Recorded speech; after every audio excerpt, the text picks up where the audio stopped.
Okay, everyone, so this is our course wall.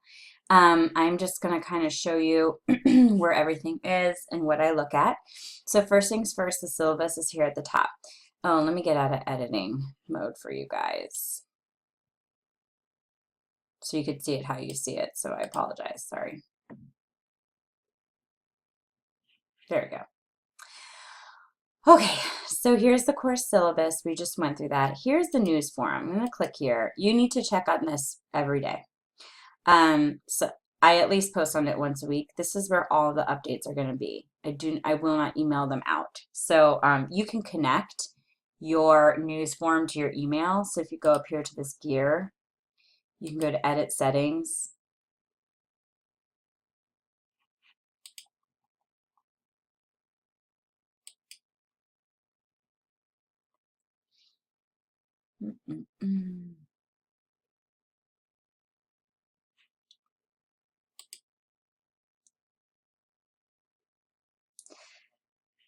For subscription, so you can make sure this gets emailed to you.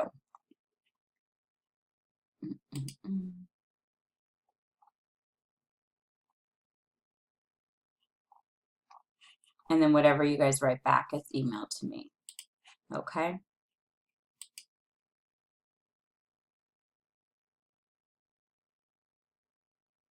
Just make sure you guys take care of that. Okay, so here are my instructor expectations. I touched on them, but this goes more in depth and I'll let you guys read it.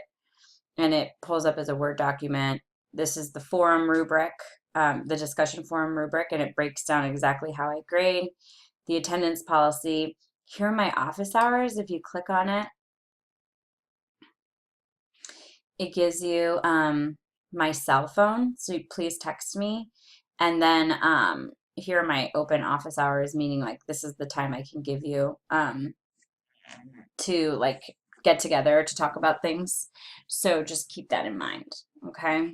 And then if you can't meet these times, we can try and find a time to meet outside of it. Just we have to try and work within both our schedules. Okay, so this course runs from June 26th to August 4th. And then here are the breakdown of due dates, okay? You need to pay attention to them because if they're late, you're responsible for that. So the first homework is due Sunday, July 2nd. The midterm is from Thursday, July 6th to July 9th. The second homework is due July 16th, and then stress and health research paper is due July 23rd. And this is when the final exam opens and closes. So you are responsible for these due dates. They're posted everywhere. It's really hard to miss. So make sure that you get these because you're responsible for them. All right, so the next section on the wall, we talk about the library and research information. So we have learning assistance centers at Beckfield, and they can meet with you via Zoom, which is like a Google Hangout, and they can walk you through some tutoring, especially with APA.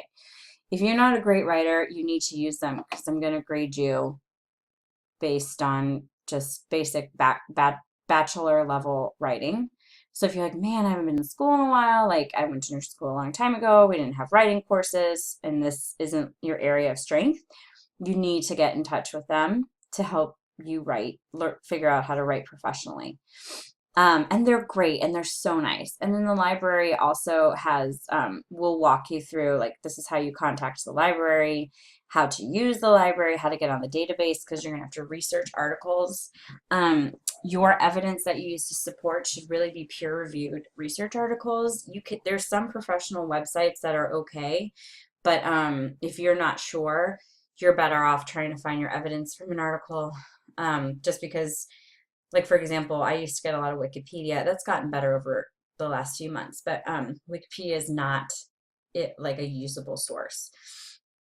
And the library actually teaches you what sources are good, so make sure you pay attention to that. I really want to see evidence outside of the textbook. So eventually I start taking off points if you just use your textbook. Just because A, the textbook is behind the times, and B, you're expanding on what we're learning in our textbook. And then here's some APA website and resources. I say very clearly here, you may not use automatic generators for your references. They're usually incorrect. I will count it off. Even having an incorrect reference is actually considered plagiarism, so you have to be really careful. And people always complain, Denise, you're too strict on APA, my students, but there's a reason for it. And then there's also a really cool website here on avoiding plagiarism. There's some exercises on learning how to paraphrase. It is a really, really, really good tutorial. I mean, and this is Purdue, which I'm not saying Purdue is bad. I'm just saying it's basic, so you need to be real careful.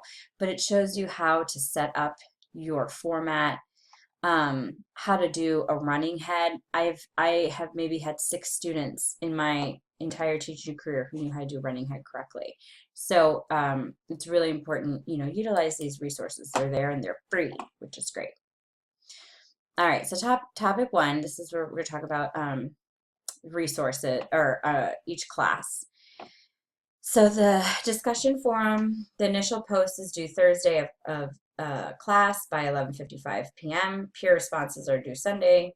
After that by 11:55 p.m. So for example, it's a Monday. You triggered on a Monday, or class started on a Monday. That means this Thursday, because week 1's a short week, that's when your initial post is due. And then 3 days later on Sunday, that's when your second post is due. Homework 1 and 2. So homework 1, remember, week 1 is a short week, so your homework is going to be due quite quickly for week 2. So pay attention to that. It's due July 2nd, okay? So you don't have, you have maybe 10 days. It's not a really hard assignment, but just make sure you pay attention to the dates. The Health Promotion Plan project is due July 16th, and then the Stress and Health Research paper. So the Health Assessment and Health Promotion project, they used to be a paper. I personally just think I want them presented in PowerPoints. It's makes things a lot cleaner. And then the final project is a research paper. So there you can focus on writing it properly. Okay, so that is me going through everything, and now the next lecture we are going to talk about chapter 1.